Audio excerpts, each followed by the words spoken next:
BJP పార్టీకి సంబంధించి కుమార్ యాదవ్ గారు ఉన్నారు. ఎస్, కుమార్ యాదవ్ గారు కాంగ్రెస్ పార్టీ వర్షన్ అలాగే బీఆర్ఎస్ పార్టీ వర్షన్ విన్నారు. సో మీరేమంటారు? ముందుగా నాతో పాటు డిబేట్ లో ఉన్నటువంటి నాయకులకు అలాగే ప్రేక్షకులకు నమస్కారం. అన్న వినబడుతుందా? ఎస్ ఎస్ సార్, వినిపిస్తుంది, చెప్పండి. కుమార్ యాదవ్ గారు చెప్పండి. అయితే ముందుగా రెండు పార్టీలు కరువుతోటి ఉన్నాయి. కాంగ్రెస్ పార్టీ ఏమో పాపం 10 ఏళ్ల నుంచి వెళ్ళి కరువుతో కొట్టుమిట్టాడి కరువుతోటి ఉండి ఇలా ఆ కరువుని పూడ్చుకునే ప్రయత్నం, ఇవాళ నాయకులను చేర్చుకునే ప్రయత్నంలో కాంగ్రెస్ పార్టీ ఉంది. కాంగ్రెస్ పార్టీ నాయకులేమో ఆవురావురు అన్నట్టుగా జనం మీద పడి దోసుకు తినడానికి తయారైతా ఉన్నారు కరువుతోటి. దాంతో పాటు బీఆర్ఎస్ పార్టీలో ఉన్న నాయకులందరూ పోయి వాళ్లకు కరువు ఏర్పడతా ఉన్నది. Right right. రాష్ట్రంలో రాజకీయ పార్టీలో కరువు కంటే కూడా ఇప్పుడు ఉన్నటువంటి రైతులకు సంబంధించి మాట్లాడండి. ఎస్, నేను అది కూడా మాట్లాడతా. అంటే ఫస్ట్ వీళ్ళు కరువుతోటి కొట్లాడుకునేది అది ఏదో రైతుల బాధల కోసం కొట్లాడుకునే పార్టీలు కాదు అవి.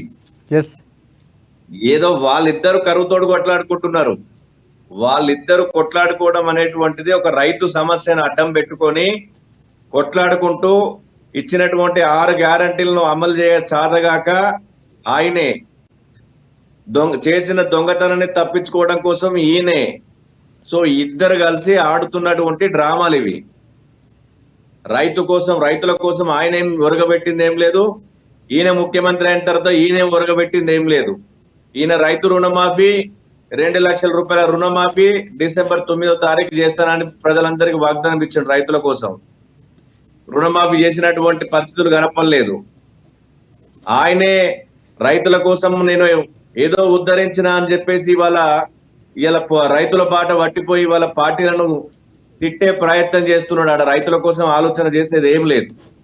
సో ఇవి రెండు కూడా రైతుల పక్షపాతి పార్టీ కాదు, రైతు వ్యతిరేక పార్టీలు ఇవి రెండు. Congress party, BRS party.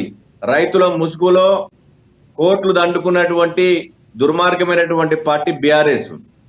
రైతులకు మేలు చేస్తాం, రైతులకు న్యాయం చేస్తామని చెప్పేసి అనేక ప్రాజెక్టులన్నింటినీ కూడా రీడిజైన్లు చేసి కాళేశ్వరం లాంటి ప్రాజెక్టులను కట్టి అందులో కాంట్రాక్టర్లకు కమిషన్లు, కల్వకుంట్ల కుటుంబానికి కమిషన్లు, వాళ్ళు కోట్లు సంపాదించుకున్నారు.